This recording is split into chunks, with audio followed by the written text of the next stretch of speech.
দর্শক, এ ব্যাপারে আরো খবর জানাতে নীলফামারী থেকে আমাদের সাথে যুক্ত হচ্ছেন প্রতিনিধি নূর আলম বাবু।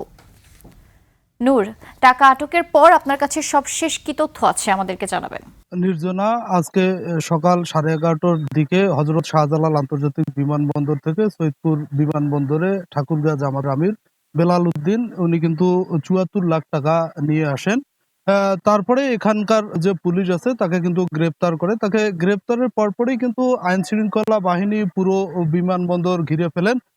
তবে দীর্ঘ সময় জিজ্ঞাসাবাদের ফলে বেলাল উদ্দিন অসুস্থ হয়ে পড়েন। অসুস্থ হয়ে পড়লে তাকে প্রথমে সৈয়দপুর হাসপাতালে নেওয়া হয়। পরে অবস্থার অবনতি হলে তাকে রংপুর মেডিকেল কলেজ হাসপাতালে পাঠানো হয়েছে। তবে এখানে যে পুলিশ রয়েছে তারা জানিয়েছেন টাকা প্রথম দিকে নির্ধারিত ছিল না, তারা গণনার পরে ৭৪ লক্ষ টাকা পেয়েছেন।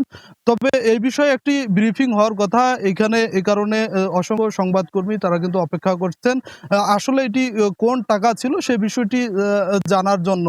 তবে এখন পর্যন্ত ব্রিফিং হয়নি। আমরা গণমাধ্যম কর্মী যারা আছি তারা সবাই কিন্তু বিমানবন্দরের বাইরে অপেক্ষা করছি কখন আইন শৃঙ্খলা বাহিনী এখানে ব্রিফিং করে। এই ছিল সৈয়দপুর থেকে সর্বশেষ। নির্জনা। নূর, অসংখ্য ধন্যবাদ আপনাকে।